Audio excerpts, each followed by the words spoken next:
Hi everyone. Today I'll be talking about the AP English Language and Composition course and exam. I'll be going over a brief course intro, some unit weightings, exam format, and some tips to help you prepare.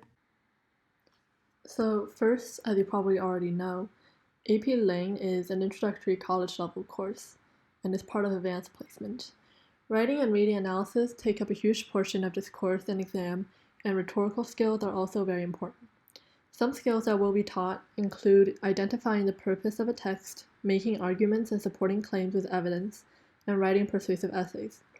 Students normally take AP Lang in grade 11, but depending on your confidence level with this course, you can take it whenever you're ready. The good thing is that AP Lang doesn't have any specific prerequisites, so anyone can take it. Once you've decided to take this course, I think you'll find it really helpful to know the unit and skill weightings. On the exam, some units and skills take up a greater percentage of your overall mark, so it's important to know which units you have to really study for and which skills you have to improve the most. Here is a chart of exam weightings by skill. As you can see, almost all the skills are weighted the same except for two, and those are claims and evidence, reading and reasoning, and organization, reading. These two are only weighted a tiny bit more than the other skills, but you can tell that there will be a bit of an emphasis being placed on reading and logical reasoning. The biggest challenge for me personally was reading analysis. For example, a question might ask you to explain why the author chose to use a certain word or technique, or how their style can help them express their overall purpose. As you practice with prep questions, you'll figure out which area is the most challenging for you. Next, it's really important to understand the exam format. Like most other AP exams, the AP Lang exam consists of two sections, multiple choice and free response. The multiple choice section has 45 questions and is an hour long. It is a mix of reading and writing questions, and is worth 45% of the overall exam mark. The free response consists of 3 essays and takes 2 hours and 15 minutes, and you get a 15-minute reading period. This is 55% of the exam. You might think that it's difficult to score well on both sections. Well, you don't necessarily have to. If you can get a perfect score on the multiple choice, you don't have to also get perfect on all 3 essays to get a 5. The important thing here is recognizing your own strength and fully honing it, while making sure your weak areas are at least average. This can be done through lots of practice. I've used my own experience during this course and exam to come up with some tips and helpful things to know. First, while preparing for the exam, I read one of the recommended textbooks on the AP Lang page. That was really helpful for me to read a full text instead of just using an exam prep book. I would recommend reading The Language of Composition. It's quite a long book, but even if you don't have the time to finish all of it, I would suggest reading a bit of each chapter. That will become a great help to you as you move out of the learning phase and into the prep phase. Next, it's important to time yourself while practicing questions. I didn't do this at first, so when I took my midterm, I found that I rushed too quickly through some sections and did others too slowly. My pace was overall very inconsistent. I would suggest finishing each section about at least 5 minutes before the time is up, because that would give you some time to look over your answers and check for any mistakes. Also, you don't get penalized and points don't get deducted for wrong answers on the AP Lang multiple choice. So if you're writing a practice exam, or even the real one, skip the questions you aren't sure about first. You only get about a little over 1 minute for each question, so don't waste a whole lot of time when you're stuck. Just read through the ones that you're absolutely sure of and worry about the others later.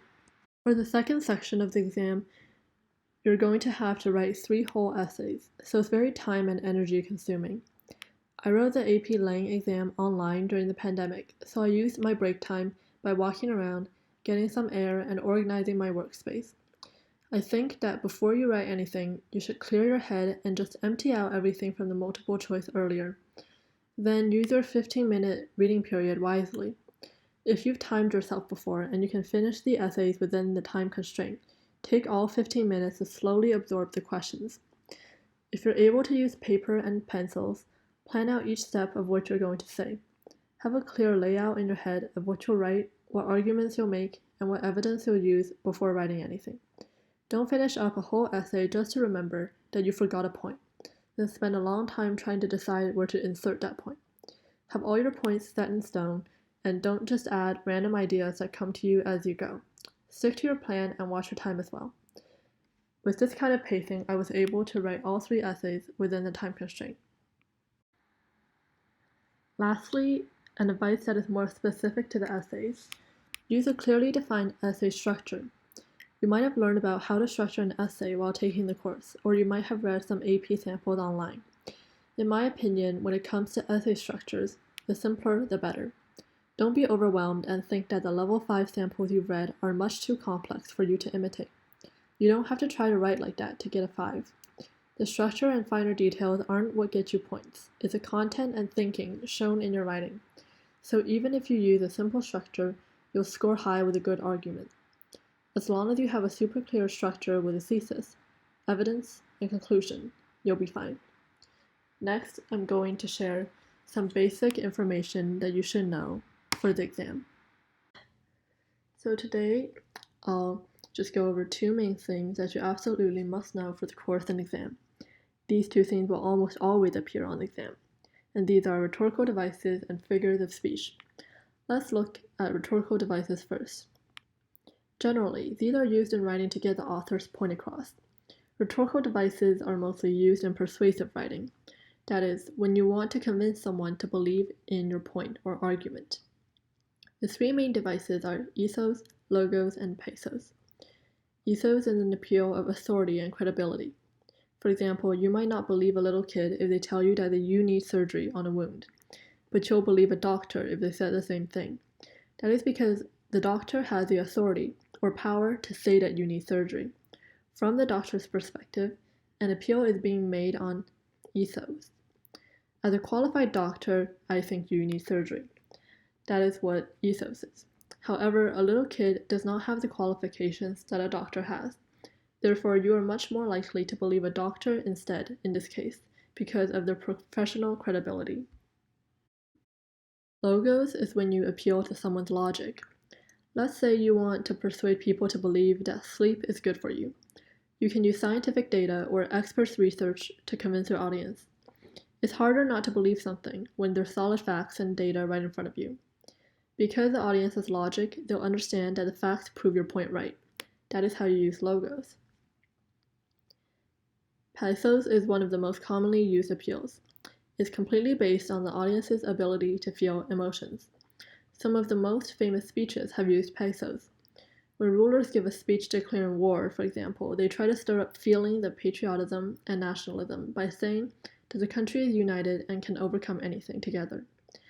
Or if you're trying to convince your audience to take action against abuse, you might share the personal stories of victims and describe in detail the tragic conditions that victims of abuse have had to live in.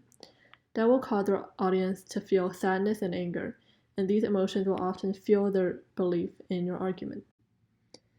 Meanwhile, figures of speech are things such as irony or hyperbole. I'll be explaining a few main ones that you might not know yet. Oxymorons are when 2 opposite words appear together. For example, bittersweet, awfully good, old news, big baby, deafening silence, Hell's Angels, or brave coward. Oxymorons can emphasize a conflict or difference between 2 things and also hook the reader. Synecdoche is when you use a part of something to talk about the whole thing. For example, I got new wheels actually means I got a new car. Wheels are only a part of the entire car, but in this case, the listener knows that you're referring to the whole vehicle. Speakers can use synecdoche to emphasize parts of a whole and highlight their importance. Diction is the words that the writer chooses to use in a sentence. 2 words might mean the same thing, but why did the writer choose to use this word instead of that one? There are many questions on the AP Lane exam that focus on the writer's choice of words. Diction can subtly convey the writer's purpose or what they want to fulfill with a piece of writing. Syntax is a set of rules that govern sentence structure. This may make it sound a bit like diction, but it's different in that it focuses on the order of words in a sentence and how parts of a sentence are arranged and come together. Syntax is very much like grammar and is mainly sentence formation and structure. Antithesis occurs when opposite ideas or words are expressed in parallel sentences. For example, It was the best of times, it was the worst of times. This sentence expresses opposites, best and worst, but in the same way with the same words. That is an antithesis. Next time, I'll go over essay structure and other figures of speech in more detail. Until then, good luck studying.